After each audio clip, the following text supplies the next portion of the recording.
ದೇವ ಫಕೀರೇಶ್ವರ, ಯಾಕಪ್ಪ ಈ ಶಿವಾನಂದನಿಗೆ ಕಷ್ಟದ ಮೇಲೆ ಕಷ್ಟ ಕೊಡುತ್ತೀಯ ತಂದೆ? ಚಿಕ್ಕ ವಯಸ್ಸಿನಲ್ಲಿ ತಂದೆ ತಾಯಿಗಳನ್ನು ಕಿತ್ತುಕೊಂಡೆ.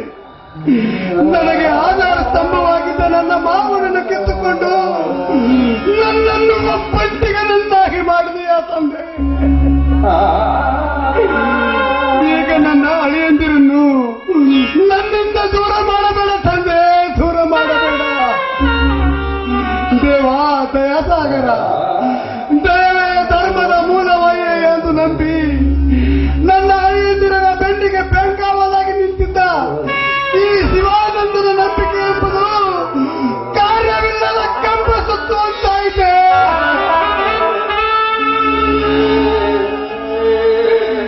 ತಂದೆ ಮಾರುತಿರಾಯ, ನಿನ್ನ ಸುಗ್ರೀವರಾಜನಿಗೆ ನೀ ಶ್ರೇಷ್ಠ ಮಂತ್ರಿ ಎನಿಸಿ ಶ್ರೀರಾಮನಿಗೆ ಶ್ರೇಷ್ಠವಾದ ಭಕ್ತನಾದಂತೆ ನಾನು ಕೂಡ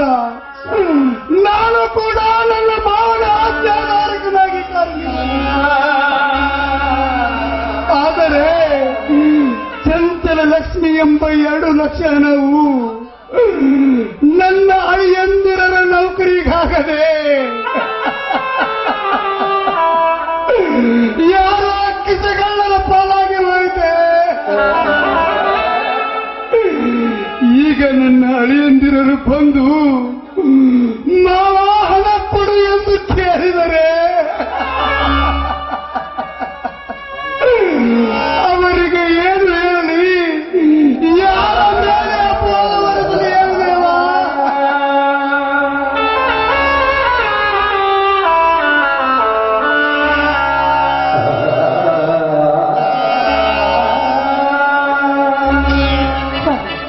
ಯಾತಕ್ಕಾಗಿ 3 ದಿನದಿಂದ ಅನ್ನ ನೀರಿಲ್ಲದೆ ಈ ರೀತಿ ಚಿಂತಿಸುತ್ತಿರುವಿರಿ ನೀವು?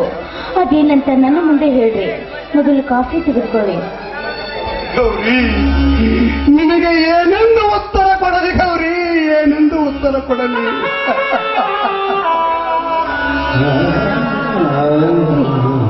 ನಿಮ್ಮ ಮನಸ್ಸಿಗೆ ಇಷ್ಟೊಂದು ನೋವು ಮುಂದೆ ಹೇಳಲಾರದಂತ ನೋವಿರ್ಬೇಕಾ?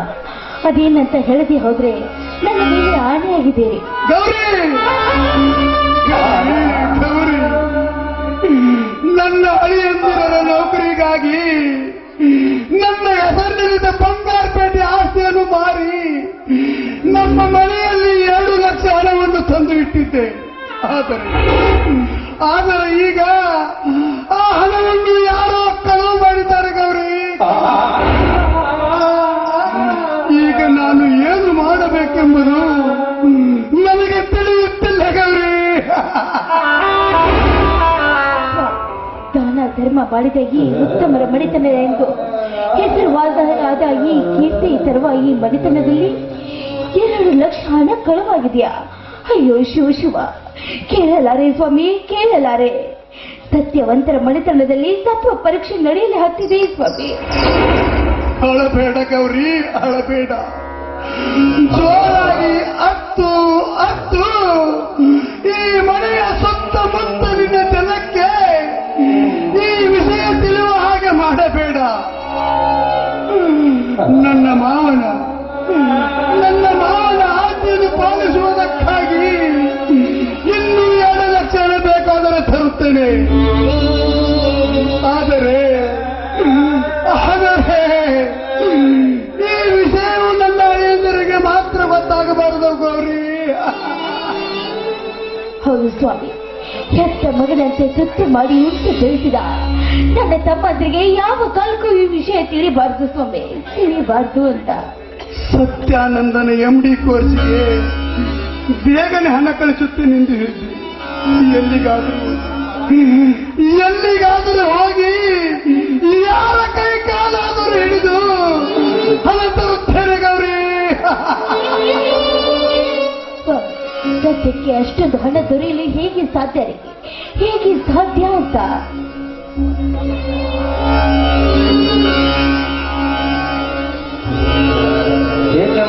ಅದೇಕೋ ಮೌನವರಂತ ಕಾಣ್ತಾ ಇದೆ. ನನ್ನನ್ನು ಕ್ಷಮಿಸಿಬಿಡು ಅಳಿಯ. ನಿಮಗೆ ಹಣ ಕಳಿಸಬೇಕು ಎನ್ನುವಷ್ಟರಲ್ಲಿ ಮನೆಯಲ್ಲಿ ಸ್ವಲ್ಪ ಅಡಚಣೆ ಉಂಟಾಯಿತು. ಅದಕ್ಕಾಗಿ ನಿಮಗೆ ಹಣ ಕಳಿಸಲು ಆಗಲಿಲ್ಲ. ಹೋಗುವುದರೊಳಗಾಗಿ ನಿನಗೆ ಹಣ ಕೊಡುತ್ತೇನೆ. ಧಾರಾಳವಾಗಿ ನಿನ್ನ ಎಂಬಿ ಕೋರ್ಸು ಮುಗಿಸು. ಹಣ ಕಳಿಸಿಕೊಡುತ್ತೇನೆ ಹೇಳ್ತೇನೆ ಬಂದಿದ್ದೀರಾ. ನಾಳೆ ಕೊನೆಯ ದಿನಾಂಕ ಎಕ್ಸಾಮ್ಗೆ ಫೀಸ್ ಕಟ್ಟಲು.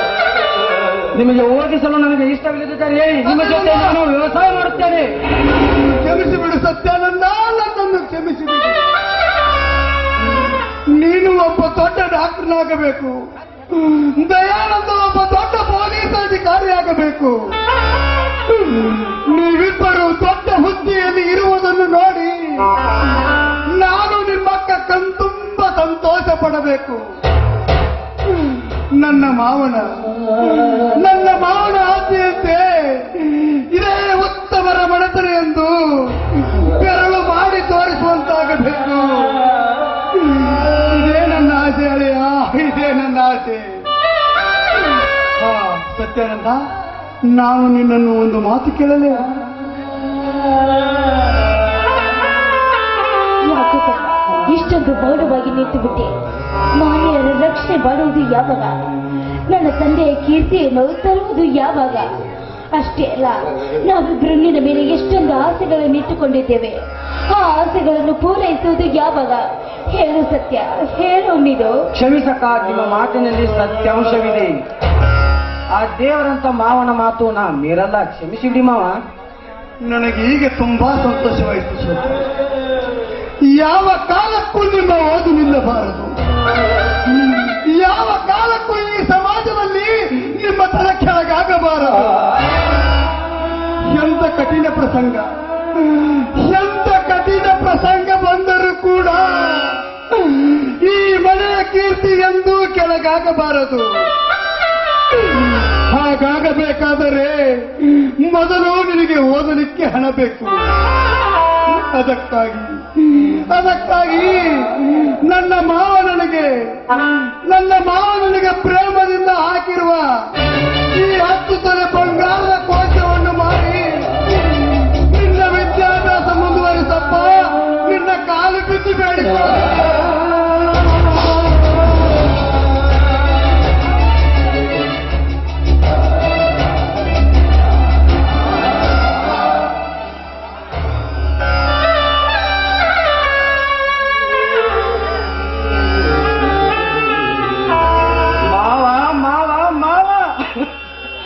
ಎಂತ ಕೆಲಸ ಮಾಡಿಬಿಟ್ಟಿವೋ ಮಾವ, ಎಂತ ಕೆಲಸ ಮಾಡಿಬಿಟ್ಟು.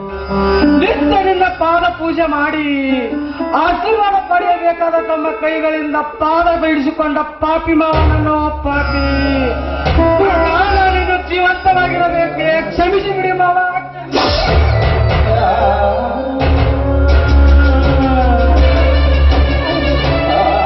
ಸಮಯ ಸಂದರ್ಭ ಯಾವಾಗ ಏನ್ ಹತ್ತು ಬೇಕಾಗಿದೆಯೋ ಯಾರಿಗೆ ಗೊತ್ತಪ್ಪ.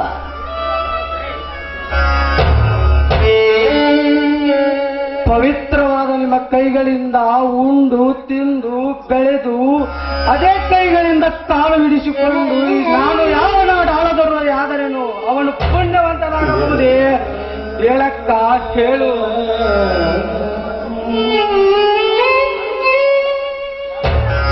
ಯಾರು ಹೇಳಬೇಕಾಗಿಲ್ಲ. ನಿಮ್ಮ ಭಾವನೆ ನನಗೆ ಅರ್ಥವಾಗಿದೆ. ಈ ನಿಮ್ಮ ದುಃಖಕ್ಕೆ ನಾವೇ ಕಾರಣ. ನನ್ನನ್ನು ಕ್ಷಮಿಸಿ ಬಿಡಲಿ. ಅಂದರೆ ನಿನ್ನ ಮಾತಿನ ಅರ್ಥ? ಹೌದು ಮಾವ, ನಮಗಾಗಿ ತಂದಿಟ್ಟ 2 ಲಕ್ಷ ನಾವೇ ತೆಗೆದುಕೊಂಡಿದ್ದೇನೆ. ದಯಾನಂದ, ಹೇಳದೆ ಕೇಳದೆ ಮನೆಯಿಂದ ಹಣ ಕದ್ದುಕೊಂಡು ಹೋಗಿರುವೆಲ್ಲ, ಈ ನನ್ನ ಗಣತಿಗೆ ಇಷ್ಟು ಬೆಂಕಿ ಹಾಕ. ದಯವಿಟ್ಟು ನನ್ನನ್ನು ಕ್ಷಮಿಸಕ್ಕ, ನನ್ನನ್ನು ಹಣ ಕದ್ದುಕೊಂಡು ಹೋಗಿರುವೆಲ್ಲ, ನಿಮಗೆ ಮನುಷ್ಯತ್ವ ಅನ್ನೋದೇ ಇಲ್ವೇನೋ? ಗೌರಿ ಎಂತ ಏಟು ಹಾಕಿದೆ ನನ್ನ ಹಣೆಗೆ.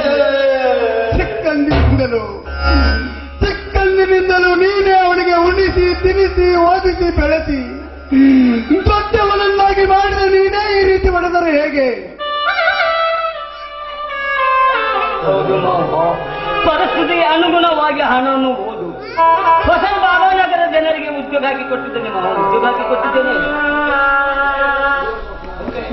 ಹೇಳ್ದೆ ಕೇಳ್ದೆ ಈ ರೀತಿ ಕದ್ದುಕೊಂಡು ಹೋಗಿರುವ ಕೆಲಸ ಶುದ್ಧ ತಪ್ಪು ಅಂತ. ಸಾಧ್ಯವಿಲ್ಲ ಗೌರಿ, ಸಾಧ್ಯವಿಲ್ಲ.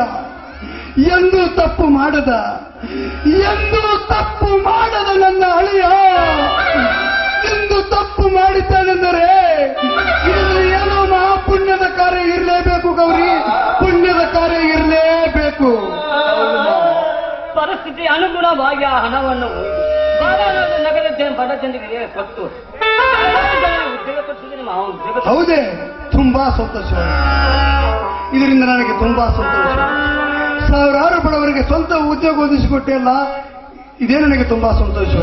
ಇದರಿಂದ ನಿಮ್ಮ ತಂದೆಯ ಕೀರ್ತಿ ಅಧರಾಮರವಾಗಿ ಹೋಯಿತು, ಸಾವಿರಾರು ಬಡವರ ಜನ್ಮ ಪಾವನವಾಗಿ ಉಳಿಯಿತು. ಅಷ್ಟೇ ಇಲ್ಲ ಮಾವ, ತಮ್ಮ ಓದಿಗಾಗಿ ಆ ದೇವರು ತಮ್ಮ ಗೌರ್ಮೆಂಟ್ ಸೀಟ್ನಲ್ಲಿ ಸೀಟು ಫ್ರೀ ಆಗಿದೆ ಅಂತ ಲೆಟರ್ ಬಂದ. ತುಂಬಾ ಸಂತೋಷವಾಯಿತು ದಯಾನಂದ. ನೀನು ಮಾಡಿದ ಪುಣ್ಯದ ಕಾರ್ಯವನ್ನು ನೋಡಿ, ಆ ಬಡವರ ಹರಿಸಿದ ಆಶೀರ್ವಾದವನ್ನು ನೋಡಿ ಈ ನಮ್ಮ ಫಕೀರೇಶ್ವರ ನಮ್ಮ ಸತ್ಯಾನಂದ ಡಾಕ್ಟರ್ ಆಗುವಾಗ ಮಾಡೇ ಬಿಟ್ಟ. ಅದು ಅಲ್ಲದೆ ಇದನ್ನೆಲ್ಲ ಕೂಲಂಕುಷಾಗ ಪರಿಸ್ಥಿತಿ ಬಾಬಾಗಳು ನಾನು ಹಣ ದಾನ ಮಾಡೋದು ದಾನ ಮಾಡಿದ್ದನ್ನು ನೋಡಿ ಮೆಚ್ಚಿ ತಮ್ಮನ್ನು ಓದಿಯಾಗಿ 2 ಲಕ್ಷ ರೂಪಾಯಿ ಹಣವನ್ನು ಕೊಟ್ಟಿದ್ದಾರೆ. ತೆಗೆದುಕೊಳ್ಳಿ ಮಾವ.